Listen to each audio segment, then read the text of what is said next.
KPM. RM10, RM10, RM10.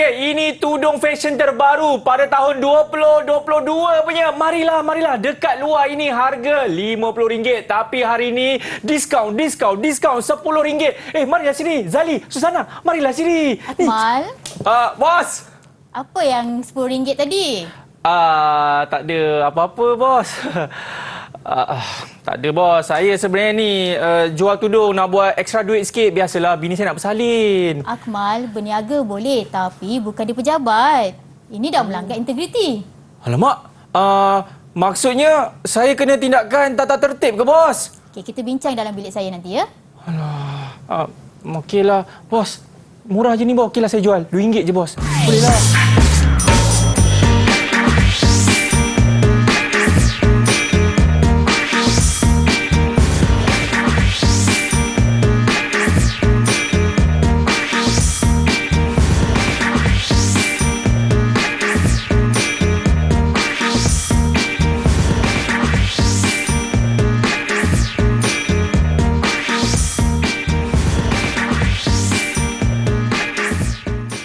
Assalamualaikum, salam sejahtera, what's up everybody? Anda sedang menyaksikan Slot Menengah Atas bersama dengan saya, Akmal Nazri. Baik, saya pasti anda semua dah kenal dah siapa bos saya kan? Tapi sebelum tu, hari ini dalam Slot Menengah Atas kita akan belajar bagi mata pelajaran pendidikan moral. Sebelum saya nak memperkenalkan guru kita, saya terlebih dahulu nak memperkenalkan jurubahasa isyarat kita, iaitu Cikgu Zaimi kita. Assalamualaikum, apa khabar?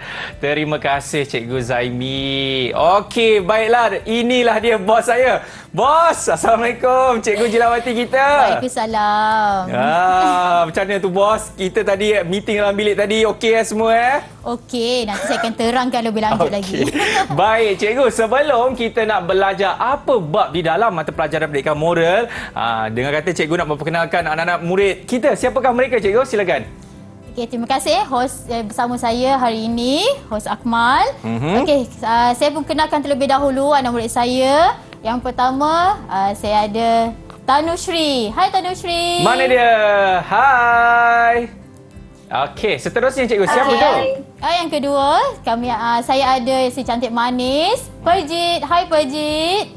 Hello Perjit. Macam familiar lah Perjit ni. Okay, yang ketiga, saya ada seorang lagi si cantik manis. Hai Tivia. Hai Tivia. Hello. Okay, yang akhir sekali Akmal, saya ada Catherine. Hai Catherine. Okey. Baik, inilah dia anak-anak murid cikgu yang akan bersama dengan kita bagi kita nak belajar mata pelajaran pendidikan moral. Baik, sebenarnya cikgu, apa sebenarnya kaitan gimmick yang kita lakukan pada awal tadi dengan kita nak belajar, cikgu? Okay, sebenarnya hari ini saya akan terangkan berkaitan apa itu integriti. Kemudian kita tengok apa kepentingan integriti. Seterusnya kita tahu apa implikasi apabila kita melanggar integriti. Jadi akhirnya kita akan tahulah apa amalan-amalan yang kita boleh lakukan dalam kehidupan harian kita berkaitan dengan integriti dalam organisasi. Baik, jadi dengan itu kita mulakan kelas kita bersama dengan Cikgu Jilawati. Silakan Cikgu. Okey, terima kasih hos semua yang paling bergaya hari ini. Alhamdulillah. Okey, ini adalah tajuk kita hari ini, integriti pemacu kecemerlangan organisasi. Baik. Unit yang ke-5. Okey, sebelum saya pergi lebih lanjut, kita tengok dulu apa objektifnya, iaitu di akhir pembelajaran nanti murid dapat menghuraikan dua kepentingan amalan integriti dalam organisasi, dan yang kedua menjelaskan dua implikasi sekiranya amalan integrasi dalam organisasi tidak diamalkan. Okey. Yang ketiga, murid akan dapat menunjukkan perasaan apabila mengamalkan integriti dalam organisasi. Dan yang akhir sekali, kita akan jalankan satu aktiviti di mana murid akan mengamalkan integriti organisasi dalam kehidupan harian. Alright. Okey, kita teruskan boleh Akmal? Silakan Cikgu. Okey, Akmal tengok di sini adalah saya sediakan satu gambar. Okey. Ini ada satu situasi. Okey. Yang mana situasinya? Iaitu A. Nampak ya? Bahagian A itu, ini adalah kaunter perkhidmatan. Okey, untuk A itu ialah seorang warga tua. Betul tak? Betul. Warga tua mendapatkan perkhidmatan, dan kalau kita tengok kat situ, pegawai perkhidmat pelanggan tu, dia menunjukkan reaksi muka yang baik terhadap warga tua tersebut. Betul. Okay, kalau kita tengok situasi B, Akmal. Kalau tengok situasi di Akmal, warga tua yang dah menunggu seperti lama sangat menunggu dalam keadaan berdiri. Okey. Betul kan? Betul. Dalam keadaan berdiri mungkin dia tak sihat, dia tak larat menunggu lebih lama dalam keadaan berdiri. Jadi saya nak tanyalah dengan anak murid kesayangan saya. Alright. Okey, saya dah terangkan situasi yang murid nampak dalam gambar tersebut. Saya nak tanya, pernahkah anda berhadapan dengan layanan yang kurang mesra semasa berurusan di sebuah organisasi? Jadi apa perasaan anda? Okey. Kita nak tanya siapa tu, cikgu? Siapa yang nak rasa sudi untuk berkongsi pengalaman mereka? Okey. Siapa nak cuba? Kalau siapa nak jawab boleh angkat tangan. Tivia. Silakan. Pengalaman saya pengalaman positif. So sentiasa saya pergi beli makanan dekat koperasi sekolah. Masa saya pergi beli, kakak yang akan bagi makanan tu dia sentiasa senyum, dan kalau saya tanya makanan tu berapa harga, dia boleh jawab semua soalan, bukan muka dia macam tak nak jawab macam tu. So saya suka kakak tu sebab dia layan dengan baik masa saya pergi beli makanan dekat koperasi. Nampak ya, dia dah menunjukkan ini berkaitan dengan situasi A, betul kan? Betul. Ini satu pengalaman. Okey, situasi B. Ada yang nak berkongsi berkaitan dengan situasi B? Okey, silakan Catherine. Catherine. Saya pernah berhadapan dengan situasi B. Okey. Pada satu hari tu, saya di bank. Lepas tu, pekerja yang melayan saya sangat tidak ramah. Contohnya, dia tidak mengukirkan sedikit senyuman kepada saya, dan sehingga dia membuatkan saya tidak berasa selesa. Kita nampak Akmal bila Tivia bercerita tadi, dia happy, dia gembira. Dia dah menunjukkan perasaan gembira. Tapi Catherine, dia dah menunjukkan perasaan yang tak gembira dia bila dapat layanan yang tidak baik. Ini adalah kita cuba kaitkan yang mana setiap organisasi itu pula ada integriti terhadap pelanggannya. Okey Akmal. Okey, ada 7 elemen integriti dalam organisasi. Kalau Akmal tengok di sana, Okey. ada kurang satu. Saya ada sediakan 6 elemen sahaja. Adil, disiplin, inovasi, kerja berpasukan, kepantasan dan prihatin. Okey. Apa elemen yang tertinggal ni? Apa dia, cikgu? Ya, sebenarnya satu elemen yang paling penting sebenarnya bertanggungjawab. Sebagai seorang pekerja, mesti ada satu sifat ataupun elemen bertanggungjawab apabila dia bekerja dalam organisasi. Okey, saya akan terangkan maksud integriti dalam organisasi. Akmal nak tahu? Apa dia, cikgu? Daripada tadi kita asyik sebut integriti Yalah, kan? Akmal, betul. Okey, kita tengok apa integriti organisasi. Okey, inilah sebenarnya maksud dia.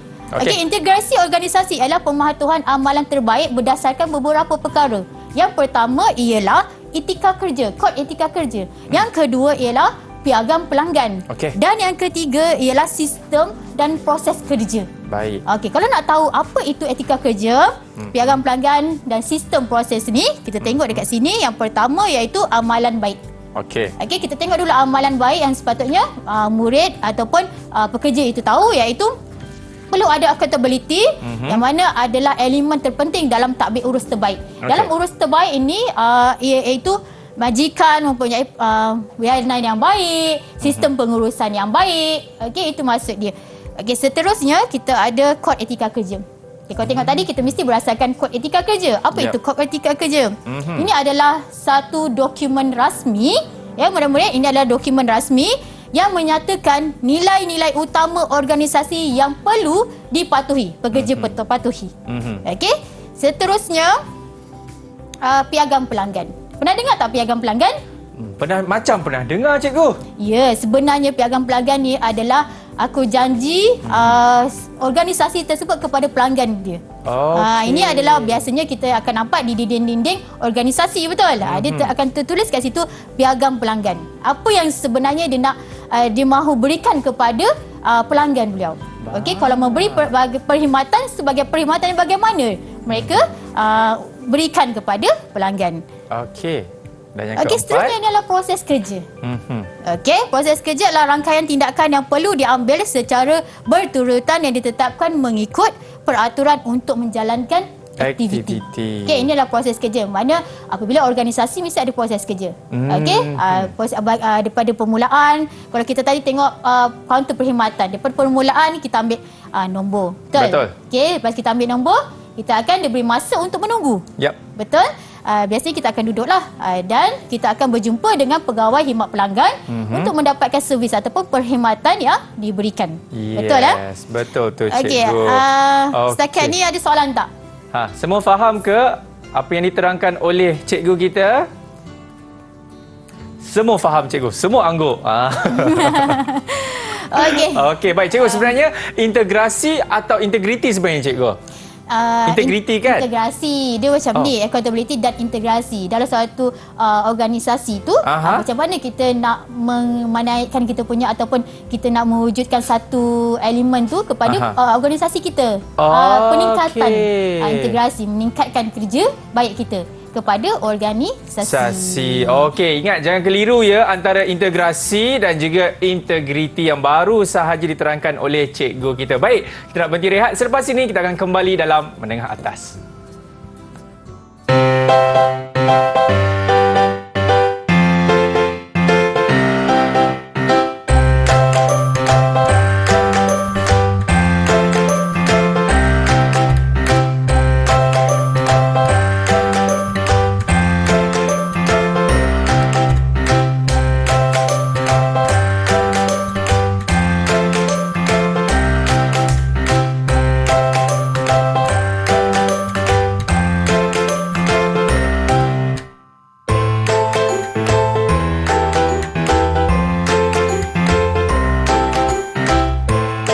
Alright, masih lagi menyaksikan Menengah Atas bersama dengan saya Akmal Nazri dan juga Cikgu Jilawati kita. Baik, Cikgu, teruskan kita punya kelas kita. Silakan. Okey, terima kasih Akmal. Sama-sama. Okey Akmal, sebenarnya bila kita sebut berkaitan dengan integriti ni adalah perbuatan yang bila kita buat sesuatu tu tidak perlu menunggu orang lain nampak kita sebenarnya. Okey.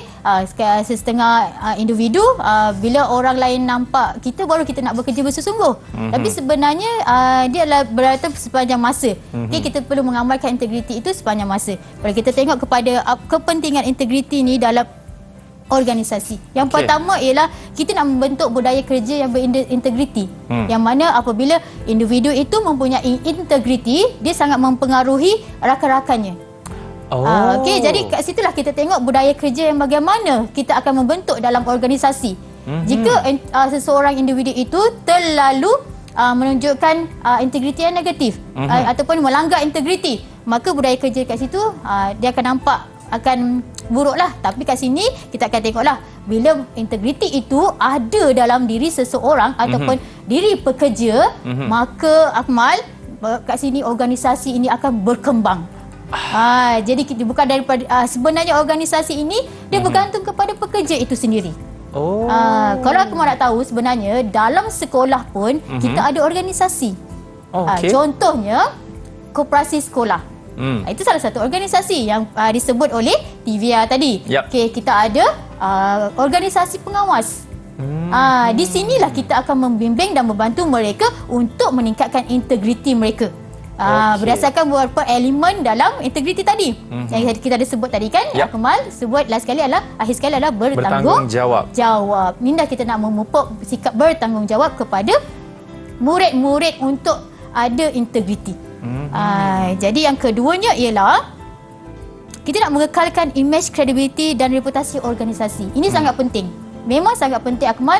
Apabila kita ada integriti ini, organisasi yang penting saya bagi tahu tadilah akan berkembang. Kita akan dapat melahirkan ataupun menunjukkan perkhidmatan, memberi perkhidmatan yang terbaik. Kalau kita bahagian produk, menghasilkan penghasilan produk, maka produk-produk itu adalah berkualiti. Kerana apa? Kita ada pekerja yang berintegriti. Ya, contoh seperti saya sendiri pun mesti ada integriti kan. Okey, dekat sini ini adalah artikel iaitu bahan rangsangan yang diberikan kepada murid. Okey, selain daripada buku teks yang saya bagi tadi, sebagai rujukan ini ada artikel yang berkaitan dengan integriti. Okey, saya akan minta murid untuk mencari kepentingan lain yang kita boleh nampak dalam sesebuah organisasi. Okey, ini salah satu artikel lah. Jadi yang keduanya ialah dari laman web. Okey, murid-murid boleh menggunakan laman web seperti laman web rasmi Suruhanjaya Integriti Agensi Penguatkuasaan. Okey, boleh cari dalam talian, kita akan ada laman web ini. Dia ada fungsi utama Suruhanjaya ini. Kalau kita tengok fungsi ini, kita akan nampak ya, banyak kepentingan yang mereka berikan kepada masyarakat. Okey. Ini antaranya ialah ini. Okey, kita buka kepada murid kita. Okey, kita ada bagi masa. Buka kepada murid kita melalui artikel, okey, surat khabar berita harian tadi. Murid mencari apakah kepentingan yang murid jumpa. Okey. Okey. Siapa nak jawab untuk memberi ataupun berkongsi apa yang mereka jumpa dalam artikel sebentar tadi? Okey, ada sesiapa? Silakan, Pelajit. Kepentingan yang saya jumpa tu penghayatan nilai murni dalam perkhidmatan awam. Penghayatan nilai murni dalam perkhidmatan awam. Okey, betul lah. Ini adalah salah satu. Seperti saya terangkan tadi, dalam seorang yang berintegriti, dia akan mengamalkan nilai-nilai utama dalam organisasi. Bagaimana dia mengamalkan nilai-nilai ini untuk meningkatkan integriti mereka. Biasanya organisasi ini dia akan menetapkan nilai apa yang mereka mahukan. Okey. Macam seperti tadi, bagi saya nampak semua organisasi mesti menerapkan elemen bertanggungjawab. Yep. Betul kan? Kalau kita kata contoh tadi koperasi sekolah, nilai elemen apa yang dia nak bagi kepada pelanggan mereka? Contohnya disiplin, beratur semasa membeli makanan. Betul kan? Biasa di kantin murid-murid ini berperanan tidak memotong barisan semasa membeli makanan. Betul? Okey. Selain daripada itu, ada sesiapa lagi yang nak berkongsi kepentingan yang mereka jumpa dalam artikel ini? Okey, angkat tangan. Kat angkat tangan. Okey, silakan Catherine. Budaya, nilai dan etika dalam menguruskan organisasi perkhidmatan awam. Okey, ini seterusnya adalah Catherine jumpa kepentingan yang kedua, iaitu budaya, nilai dan etika dalam pengurusan organisasi perkhidmatan awam. Ini kita nampak kepentingannya. Betul lah Catherine? Perkongsian tersebut. Terima kasih. Okey, kalau kita, seperti yang saya bagi tahu tadi, yang pertama iaitu budaya, pembentukan budaya di dalam organisasi dalam suasana pekerjaan. Okey, dan yang seterusnya adalah nilai.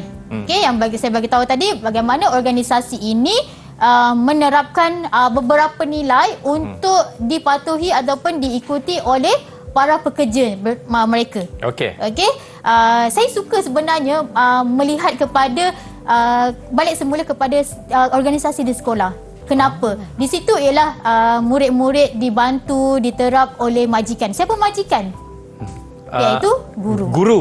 Kan? Guru itu adalah majikan mereka, yang mana kepentingan dia menerapkan nilai dan etika kepada murid supaya mewujudnya kerja berpasukan dalam organisasi tersebut. Kalau kita tengok kekuatan organisasi pengawas, kenapa saya bagi contoh yang dekatlah dengan murid. Kalau saya bagi contoh yang jauh dengan murid, murid takkan dapat kan, ataupun sukar untuk memahami. Jadi saya dekat dengan murid, bagaimana pengawas organisasi pengawas ini kerja berpasukan. Mereka ada sistem kerja.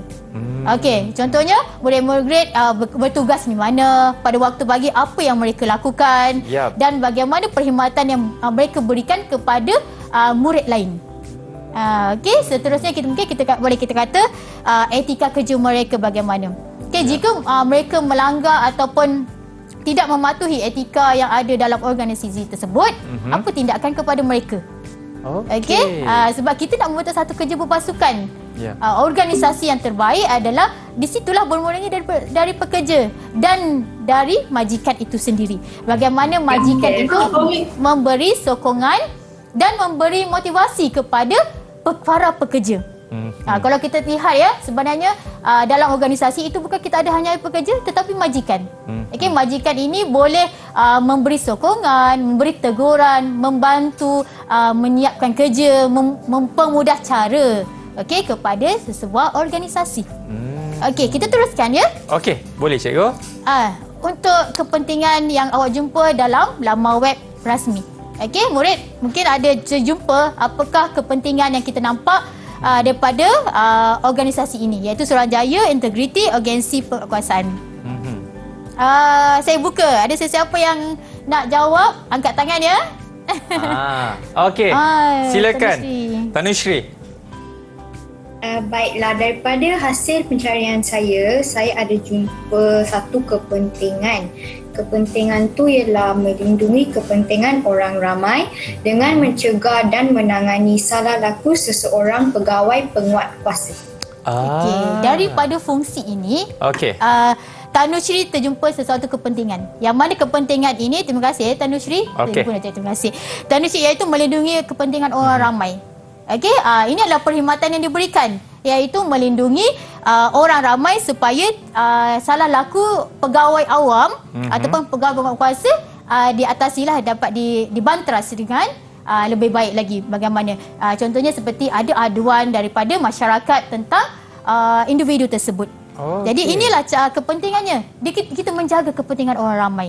Ini bagus sih sebenarnya. Okey, ada lagi? Kepentingan lain yang kamu murid cari yang terjumpa dalam ni? Siapa tu? Angkat tangan. Tivia. Okey, Tivia angkat tangan. Okay, Tivia. Alright, silakan. Cikgu, saya telah mencari satu kepentingan, iaitu menggalakkan kesedaran, menambahbaikkan dan pendidikan berhubung integriti di dalam sesuatu agensi penguatkuasaan dan mengurangkan salah laku di dalam kalangan pegawai penguatkuasa. Okey, yang nombor 5 ni. Kalau aku lihat dekat sini. Terima kasih Tivia. Okey, ini adalah menggalakkan kesedaran ataupun menambahbaikkan dan memberi pendidikan. Okey. Memberi pendidikan kepada siapa? Memberi pendidikan kepada orang ramai ataupun masyarakat bagaimana nak membuat aduan jika berlakunya salah laku. Okey, jadi perkhidmatan ini adalah sebenarnya sangat membantu masyarakat supaya pekerja-pekerja lebih berintegriti. Okey, kalau kita kata integriti ini lebih dekat kepada pembentukan etika individu. Okey. Okey, seterusnya kita pergi kepada implikasi. Kesan. Seperti contoh tadi, nanti kita tengok contoh adakah boleh berniaga di pejabat. Okey, secara umumnya kita boleh nampak dekat sini ialah implikasi yang pertama adalah mutu kerja atau perkhidmatan akan merosot. Alamak. Okey, mutu kerja siapa? Individu tersebut. Ya. Okey, kalau kita lihat apabila dia tak ada sikap datang lambat, contoh hadir ke tempat kerja lewat, ataupun tidak datang ke sekolah, tidak datang ke tempat bekerja, dia mutu kerja dia tidak berkualiti lah. Kerja dia akan jadi lambat untuk siap, betul kan? Jadi yang keduanya kita akan lihat adalah sikap individualistik, mengatasi kerja berpasukan. Maksudnya macam mana tu cikgu? Okay, individualistik ni adalah mementingkan diri sendiri. Sepatutnya apabila kita berada di dalam organisasi, kita perlu ada satu adalah kerja berpasukan. Apa sahaja pekerjaan yang telah dipertanggungjawabkan kepada pekerja tersebut, okey, kita perlu bekerja bersama-sama. Okey. Jadi kat sinilah apabila sikap mementingkan diri sendiri ini, dia akan memberi impak yang sangat besar kepada organisasi. Okey. Sebenarnya sikap inilah yang sebenarnya tak perlu ada pada dalam diri seseorang. Okay, mungkin saya boleh ingatkan anak murid saya sebagai seorang pengawas. Mungkin ada yang pengawas di sini kan? Ada yang pengawas? Ada ke? Pengawas. Jadi kita perlulah mengelakkan dari bersikap individualistik ataupun mementingkan diri sendiri. Okey, seterusnya cikgu. Okey, seterusnya kita pergi contoh. Saya nak bagi pengukuhan ataupun pemahaman kepada murid-murid. Contoh salah laku dalam organisasi. Okey. Dalam sebuah organisasi ni melakukan pekerjaan luar tanpa kebenaran adalah satu kesalahan. Okey, ini adalah termasuk dalam Peraturan 5, Peraturan Pegawai Awam, Kelakuan dan Tata Tertib 1993. Jadi aktakan dan dibukukan. Maka pekerjaan luar itu sebenarnya boleh tetapi bukan di dalam pejabat ataupun semasa kita sedang bertugas. Okey, jadi kita nampaklah dekat sini apa impak apabila kita melakukan pekerjaan di luar. Okey, yang pertama adalah tidak menyiapkan kerja tepat pada waktunya. Okey. Betul kan? Maksudnya apa kat sini ialah apabila kita sibuk dengan perniagaan contoh atau di waktu bekerja yang sepatutnya kita perlu disiapkan pada jangka masa yang telah ditetapkan. Jadi kat sini ialah dia akan ambil masa yang lama lah. Betul kan? Okey, ada siapa yang nak menyambung ataupun memberi implikasi lain selain daripada tidak menyiapkan kerja tepat pada waktunya? Okey, boleh angkat tangan? Okey, Pak Zid. Silakan pengawas kita. waktu pejabat akan digunakan untuk urusan peribadi. Okey. Peribadi. Ya, betul lah. Membuat kerja peribadi pada waktu pejabat. Ni kita betulkan ayat dia lah. Yap. Susunan ayatnya iaitu membuat kerja peribadi, iaitu tadi apa sahaja perniagaan yang semasa bekerja. Okey. Okay, saya bagi satu lagi contoh. Okey, untuk pemahaman lagi, iaitu membantah dan melawan pegawai atasan. Ini ada dalam 4.2, seseorang pegawai tidak boleh ingkar perintah. Okey, jadi apa implikasi kalau kita melawan pegawai atasan kita? Atau contoh pengawas melawan majikan dia, guru. Apa implikasinya? Okay, kita tengok ya. Kerja berpasukan gagal dibentuk dalam organisasi. Dia ada berkaitan tadi dengan sikap individualistik yang mementingkan diri sendiri tadi kan. Jadi dia rasa dia buat lebih baik kan. Jadi kat sini kerja berpasukan tu tak terbentuklah dalam organisasi. Maksudnya organisasi tidak berkembang. Okey. Ada sesiapa yang nak tambah lagi ataupun memberi implikasi lain? Bagi contoh ni, angkat tangan. Okey, Catherine. Belum sempat saya bagi angkat tangan kan, dia dah angkat. Silakan. Organisasi tidak akan mencapai misi maupun visi. Okey, betul. Saya setuju. Tu tengok gambar ni kan. Inilah visi, betul kan? Visi dan misi organisasi tidak akan dicapai. Okay, kita faham dalam sebuah organisasi kita ada visi dan misi.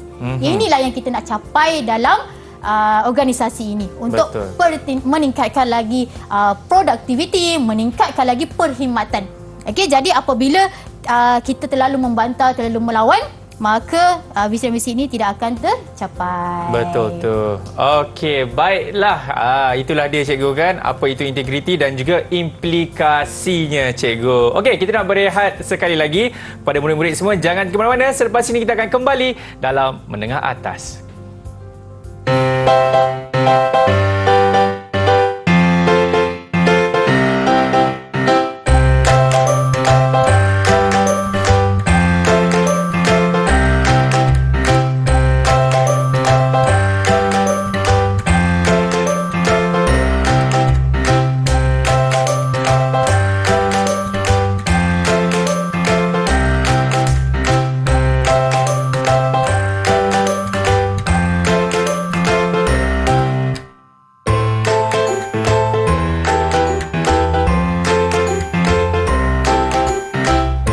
Alright, masih lagi menyaksikan Slot Menengah Atas bersama dengan saya Akmal Nazri. Cikgu, silakan.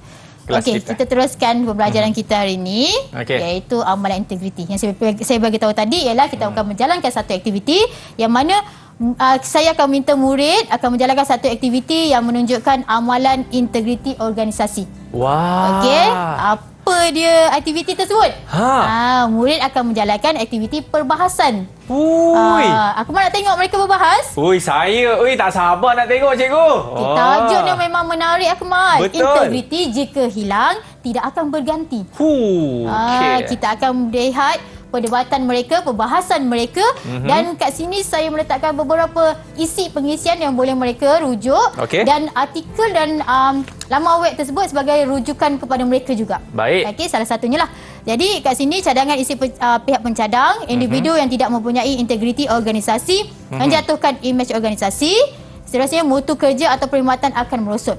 Okey, bagi cadangan isi pihak pembangkang pula, saya meletakkan dekat sini peranan majikan yang sentiasa memberi sokongan moral kepada pekerja. Yang keduanya, saya meletakkan majikan sentiasa mendorong dan membantu pekerja untuk menyiapkan kerja. Okey, boleh kita mulakan? Pejit? Boleh? Okey, Pejit. Okey, saya serahkan kepada moderator kita. Siapa moderator kita? Pejit. Silakan.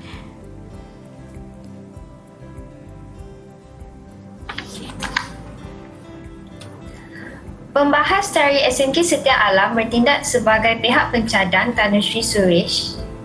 Okey. Selamat bersidang kepada anda semua. Pihak pembahas dari SMK Setia Alam bertindak sebagai pihak pembangkang Divya Saguntala. Selamat sejahtera kepada seluruh pelaksana integriti. Tidak lupa juga saya perkenalkan penjaga masa yang menemani saya, wanita idaman SMK Setia Alam, Catherine Lim Kuan Yin. Dari segi masa, setiap pembahas diberikan masa selama 2 minit Izin laluan hanya boleh dilakukan selepas minit pertama. Loceng tamat akan dibunyikan setiap 2 kali menandakan masa tamat. Usul bahas hari ini ialah integriti jika hilang tidak akan berganti. Selamat sejahtera saya ucapkan kepada Tuan Pengerusi Majlis dan barisan pembangkang yang saya hormati. Sebelum saya membahaskan tajuk ini dengan lebih lanjut, marilah kita sama-sama meneliti maksud integriti. Integriti adalah amalan bersikap jujur dan menunjukkan kepatuhan yang tidak mempunyai kompromi terhadap prinsip dan nilai moral serta etika yang kuat. Integriti dianggap sebagai kejujuran dan kebenaran atau ketepatan tindakan seseorang. Memantapkan kedudukan secara strategik dan pragmatik pendirian kami bahawa usul integriti jika hilang tidak akan berganti perlu diterima, kecuali pihak pembangkang boleh membuktikan perkara yang sebaliknya. Janganlah pihak pembangkang bermimpi di siang hari sehingga gairah menafikan usul yang jitu suatu kenyataan yang utuh dan jitu ini. Hal ini demikian kerana individu yang tidak mempunyai integriti organisasi mampu menjatuhkan imej sesuatu organisasi. Mereka tidak dapat menyiapkan kerja yang diberi tepat pada waktu yang ditetapkan. Sebagai contoh, seorang pengawas merupakan satu organisasi yang terdapat di sebuah sekolah. Pengawas yang tidak menjalankan tugasan yang diberi mengikut proses kerja mampu memberikan nama buruk kepada lembaga pengawas sekolah. Seharusnya, pengawas menjadi contoh teladan yang baik dalam pengurusan kerja. Yang kedua, ini akan menjejaskan visi, misi serta moto sesuatu organisasi serta perpaduan dalam kalangan pekerja akan terganggu. Di samping itu, mutu atau kualiti kerja dan juga perkhidmatan akan merosot. Oleh itu, strategi ini sudah tentu melihat kepada kata kunci pemangkin yang akan dihuraikan kepada satu aspek menjadi hujah dan pembawaan saya. Okey. Saya bangkang ya Arif. Okey. Tadi Tanusri berbahas tu sampai kertas dia pun terbalik-balik cikgu. Sebab dia pencadang kan, Zamran mencadang kan. Saya pun baca Bersemangat apa yang dia tulis tu sampai terbalik-balik. Okey, seterusnya silakan. Kita teruskan. Teruskan moderator. Ya. Seterusnya dipersilakan pembangkang. Okey, ingat jangan terbalik kertas tu. Okey. Tuan Pengerusi Majlis, barisan pencadang yang saya hormati, selamat sejahtera saya ucapkan. Kini tiba giliran saya untuk mengemukakan hujah-hujah saya sebagai pembangkang bertajuk Integriti jika hilang tidak akan berganti. Tercermin dalam perumusan dan pelaksanaan kod etika perniagaan, piagam pelanggan dan proses kerja serta pematuhan amalan terbaik. Pada pendapat saya, jika seseorang tidak mempunyai integriti dalam diri mereka, ketua majikan yang berperanan sebagai suri teladan perlulah menerapkan sikap integriti ke dalam setiap pekerja. Ketua majikan bolehlah mengadakan program atau kempen berkaitan dengan integriti. Integriti ini perlu sentiasa diterapkan dari semasa ke semasa. Bagaimana peranan guru sebagai majikan ahli koperasi dalam tadbir urus yang baik di sekolah? Murid ini dibimbing secara berterusan dengan penerapan elemen-elemen integriti dalam organisasi agar organisasi koperasi ini dapat melahirkan individu yang berintegriti. Tambahan pula, ketua majikan haruslah memberikan sokongan moral kepada pekerjanya. Ini akan meningkatkan semangat pekerja untuk bekerja dengan hati yang gembira. Selain itu, pekerja perlu didorong dan dibantu oleh majikan untuk menyiapkan kerja dalam jangka masa yang ditetapkan. Jika pekerja melakukan kesalahan dan pihak syarikat mengambil tindakan dengan segera, dia boleh mengurangkan motivasi pekerja tersebut. Oleh itu, pihak majikan boleh memberikan sedikit masa supaya pekerja itu boleh membetulkan kesilapannya. Itu sahaja daripada saya, daripada pihak pembangkang. Terima kasih. Sama-sama. Wah, itu dia. Nampak? Siap ada timer tu. Okey, moderator. Silakan moderator. Terima kasih kepada pihak pencadang dan pihak pembangkang atas sesi perbahasan ini. Sudah selesai latihan perbahasan kita untuk hari ini. Seterusnya saya akan serahkan kepada cikgu untuk memilih pihak yang telah menang. Wah, terima kasih cikgu. Sebelum tu tak kita berikan tepuk tangan kepada murid-murid kita ni. Tahniah. Awesome lah, terbaik lah. Catering yang paling susah tu cikgu. Ya, nak jaga masa. Ya, itu yang paling susah sebenarnya. Okey, Akmal, siapa pemenangnya? Wow. Memang susah kita nak memilih, betul? Ya, cikgu. Tapi Akmal, sebelum kita pilih, kita tengok apakah pengajaran daripada perbahasan ini. Okey. Kalau kita tengok pada pengajaran ini, sebenarnya kalau kita nak pilih siapa pemenang, kita tengok apa usul dia. Okey, kita tengok majikan yang sentiasa memberi sokongan moral kepada pekerja dapat melahirkan suasana tempat kerja yang harmoni. Seperti kata pembangkang tadi.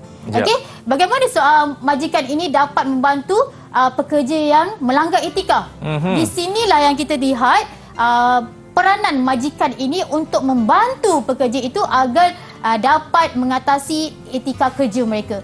Okey, maksudnya dekat sini kita dapat membantu lebih baik lagi ataupun berubah menjadi lebih baik sebelum tindakan selanjutnya diambil.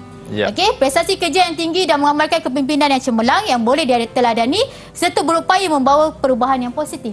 Ini sebenarnya yang usul kepada pihak pembangkang tadi.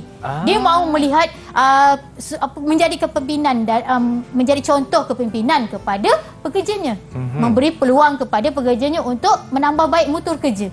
Okey. Seterusnya adalah pembangunan sebuah organisasi bergantung kepada pekerja.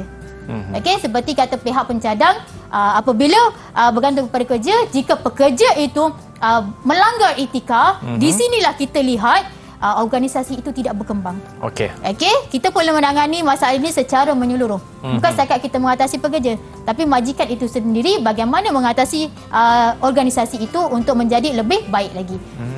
Okey, seterusnya adalah menyuburkan semula nilai murni dalam segala tingkah laku tindakan majikan serta pekerja dalam organisasi. Okey, boleh nampak ya Akmal di sini bagaimana? Jadi siapa yang pilihan Akmal?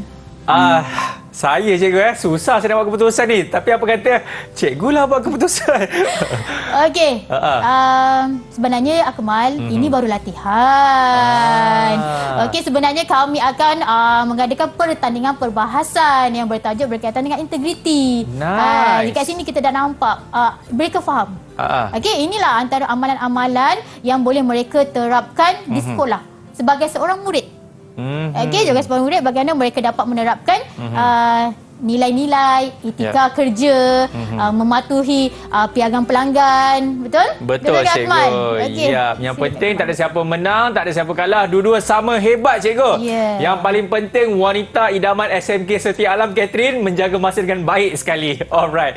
Baiklah, kita nak berhenti rehat sekali lagi. Selepas ini kita akan kembali dalam slot menengah atas.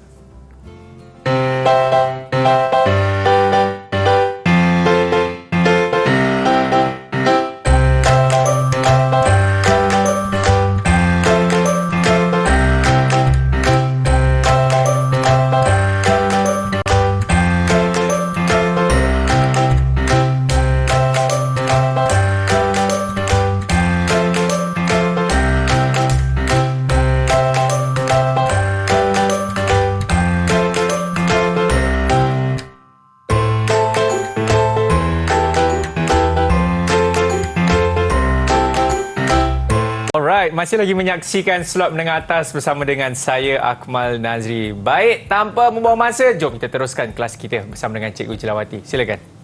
Okey, kita dah masuk bahagian kesimpulan. Yap. Okey, sebab kita dah tahu kepentingan, kita dah pun belajar berkaitan dengan implikasi, kesan, dan kemudian kita dah membuat aktiviti iaitu perbahasan, dan untuk kesimpulan bagaimana murid dapat menerapkan nilai-nilai murni apabila melakukan amalan integriti, terutama di sekolah lah tadi, di peringkat murid-murid lah.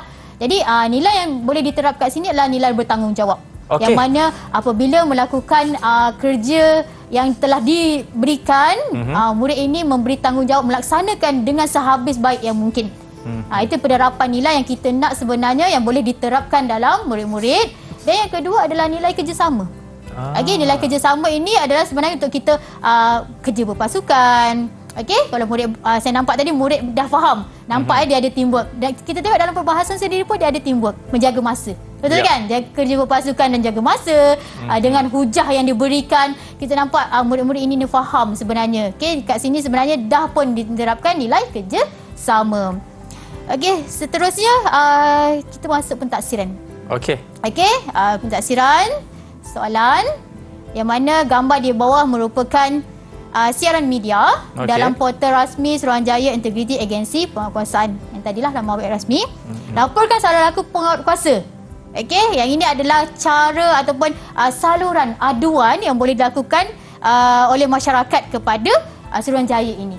Okey, apa soalannya? Yang pertama ialah, pada pendapat anda, sejauh manakah Suruhanjaya ini mampu meningkatkan integriti organisasi? Okey, yang kedua, bagaimana anda berperanan untuk menyokong matlamat Suruhanjaya ini? Okey, ada dua soalan dekat sini. Kalau kita boleh minta murid kita menjawab, Akmal? Silakan. Okey, siapa yang nak jawab boleh angkat tangan. Okey, Pejit. Silakan. Soalan yang pertama. Suruhanjaya mengadakan kempen kesedaran integriti dan aduan salah laku. Suruhanjaya memberi info cara membuat aduan dengan menghubungi terus, menghantar email dan saluran e-aduan. Oleh itu, salah laku dapat dikurangkan dan juga seterusnya integriti dapat dibina dalam diri pekerja. Okey, kita tengok jawapan dia. Okey, inilah jawapan dia. Sebelum itu, Akmal, untuk soalan yang begini, selalunya memperuntukkan 3 markah. Okey, kalau Akmal perasan tadi, mungkin kita boleh tengok semula. Okey. Maaf. Ini adalah bentuk garisan. Kalau bentuk garisan ini, biasanya murid perlu menyatakan satu fakta, perlu menyatakan huraian dan perlu menyatakan huraian lanjutan. Okey. Okey, jika murid menyatakan ketiga-tiga hanya 3 fakta, murid tidak akan dapat markah penuh, Akmal. Okey, jadi kalau kita tengok pada jawapan Perjit tadi, Suruhanjaya mengadakan kempen. Ini adalah sejauh manakah rujuran ini mampu meningkatkan integriti. So, huraiannya ialah untuk menjawab soalan fakta tersebut, kita wujudkan keyword ataupun bagaimana kempen ini dapat membantu meningkatkan. Okey, Suruhanjaya memberi info. Dalam kempen tersebut, dia memberi info, maklumat berkaitan cara membuat aduan dengan menghubungi terus, menghantar email dan saluran e-aduan. Okey. Okey, kemudian saya tengok Perjit meletakkan huraian lanjutan dekat situ dengan keyword kenapa. Kenapa perlu adanya cara-cara ini? Iaitu oleh itu salah laku dapat dikurangkan, seterusnya integriti dapat dibina dalam diri pekerja. Ini adalah 3 markah untuk jawapan Perjit lah. Okey, untuk soalan yang kedua, mungkin ada sesiapa yang nak cuba jawab. Boleh angkat tangan? Itu dia, penjaga masa kita.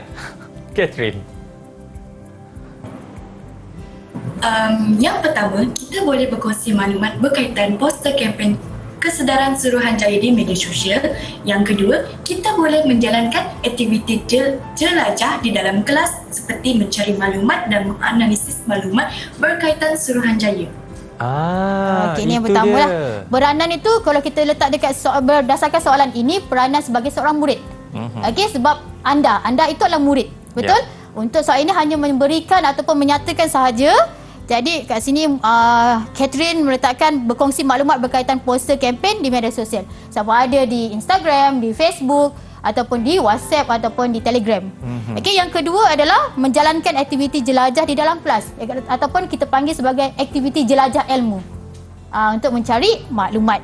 dan menganalisis maklumat berkaitan dengan Suruhanjaya. Okey, itu dia cikgu. Baiklah, terima kasih cikgu. Dan saya pasti murid-murid tadi ada ternampak, ada nazam integriti. Apa tu? Sebelum kita nak ke nazam ni, saya pasti cikgu nak berikan rumusan kepada murid-murid semua. Silakan cikgu. Okey, untuk keseluruhannya kita lihat murid-murid dapat menyatakan kepentingan dan dapat memberi perkongsian melalui etika dan surat khabar dan implikasi. Murid-murid dapat menyatakan implikasi. Akhir sekali murid dapat membuat perbahasan yang sangat bagus saya rasa dengan hujah-hujah yang mantap. Okey, secara keseluruhannya saya boleh bagi 5 bintang untuk anak murid kesayangan saya. 5 bintang. Kalau daripada saya cikgu, 5 mini love saya bagi kat mereka semua cikgu. Okey, baiklah. Jadi terima kasih kepada semua yang telah setia bersama dengan kami dan saya pasti murid-murid juga tertanya-tanya, cikgu kalau mereka nak membuat rujukan maupun guru-guru di luar sana, macam mana cikgu? Kat mana tempatnya? Okey, rujukan yang utama ialah dari Sumberku Akmal. Itu dia Sumberku atau anda boleh lihat di bawah kaca TV itu. Baik, sekali lagi terima kasih kepada cikgu dan juga murid-murid kita daripada SMK Setia Alam. Thank you so much guys. Okey, jadi cikgu, sebelum kita nak bye-bye, silakan. Ini dia nazam integriti. Boleh sama-sama dengan saya? Boleh cikgu. Okey, kita mulakan Bismillah, permulaan nazam ini. Dengan nama Allah kita memuji. Okey. Bicara tentang sifat integriti, marilah renung dengan teliti. Integriti sifat nan terpuji, penjawat awam perlu miliki. Laksana amanah yang diberi, bukan untuk kepentingan diri. Itu dia. Kita jumpa lagi. Assalamualaikum. Bye-bye.